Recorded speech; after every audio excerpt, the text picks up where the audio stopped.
This World Series is coming down to an arms race, to see which arms hold up, that is. Houston, played with no clock and on a near-daily basis from roughly early March to early October, and for its two best teams, sometimes early November, baseball imposes order and enforces limitations by means other than time. Its fundamental currency is outs, 27 of which must be secured to win a 9-inning game. Its guiding, overarching test, that which leaves one team standing at the end of a season's impossible, 8-month grind, is the limits of human endurance.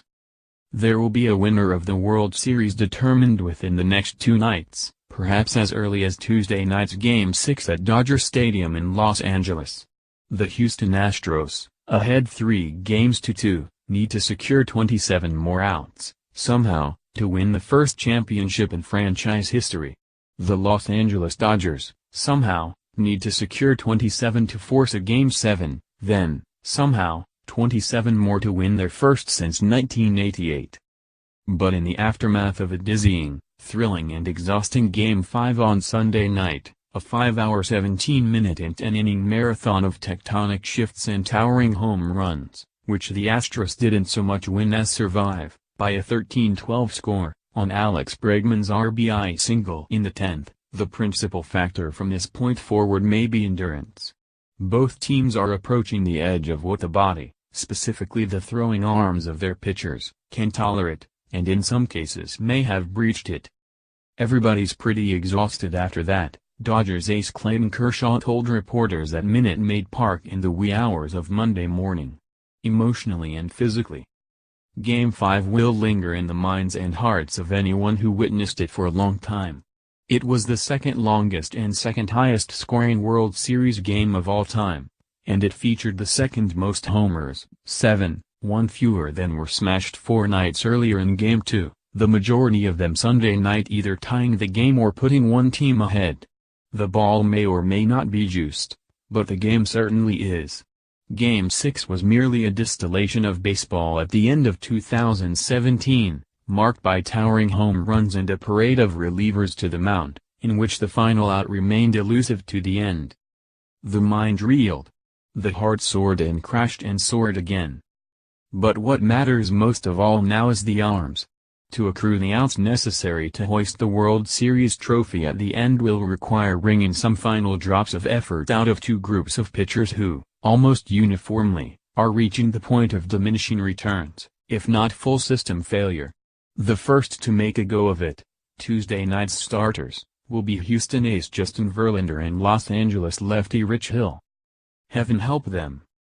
Confronted with 2 relentless offenses and a specially stamped World Series baseball that may or may not be slicker than normal, as well as the built-up effects of thousands of pitches thrown this season, too many of them coming in recent days, no pitcher on either team can be said to be at his peak performance here on the doorstep of November. And more than a few appear to be fully spent.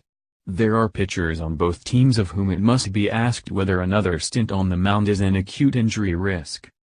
Consider Brandon Morrow.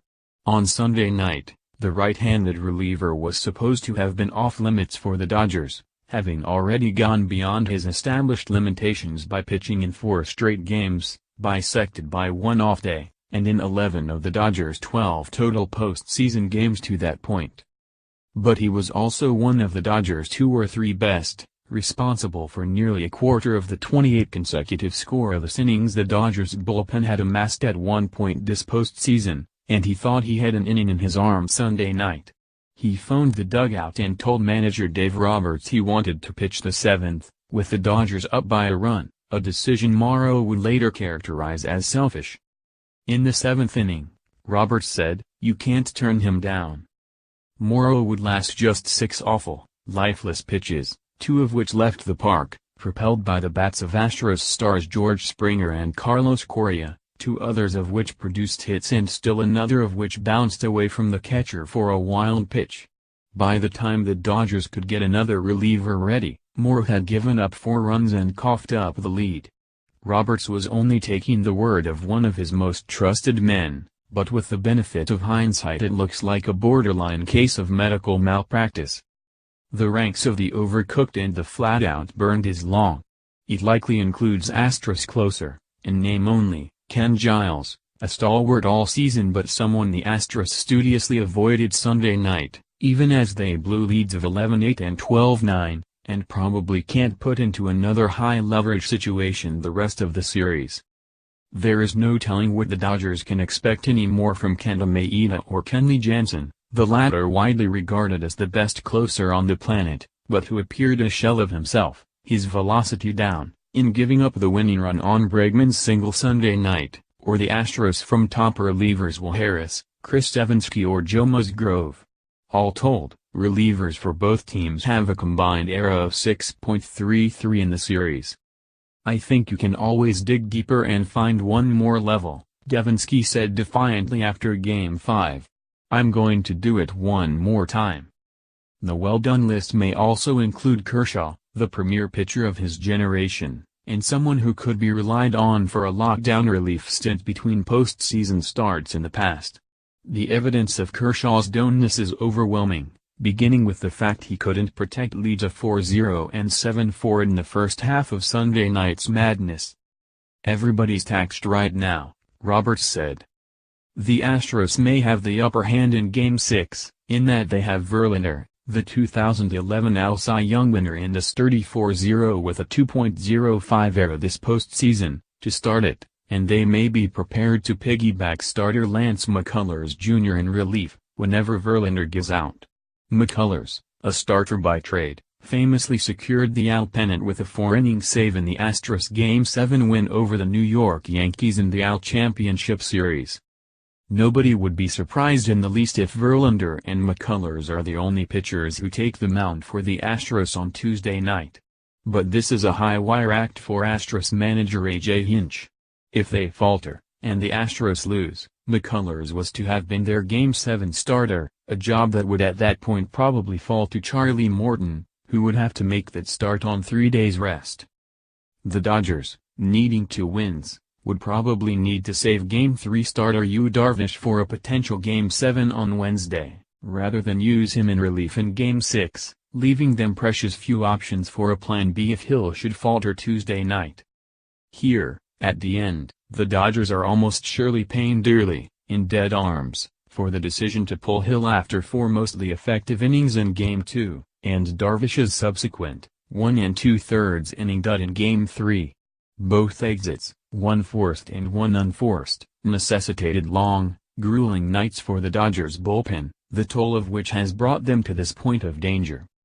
What has also brought the Dodgers to the brink, of course, is the ferocious ability of the Astros offense, which in a year of unprecedented home run and strikeout totals across the sport, managed the difficult trick of leading the majors in slugging percentage while striking out at the lowest rate. Using the advanced metric of WRC+, or weighted runs created plus, a measure of a player's offensive output, adjusted for factors such as park effect and era, the Astros this year rated as the best offense the game has seen since the 1931 Yankees of Babe Ruth and Lou Gehrig. "We knew going into this series, that this is the best offensive ball club that we were going to see all year," Roberts said. "They can slug you. They spoil pitches. They're athletic." And now, Roberts must stitch together enough outs out of the tattered shreds of his pitching staff to beat these Astros. He must do it with some key pieces diminished, and others completely useless. He must do it without getting anybody hurt. And if he manages to do it Tuesday, he has to come back on Wednesday and do it again. More MLB. Boswell, Game 5 was not the best ever. But it was an instant classic. "We've found the right man," Nationals formally named Dave Martinez new manager. Astros fan rips home run ball from other fan's hand, throws it back. Houston strong indeed, a city put to the test as a team.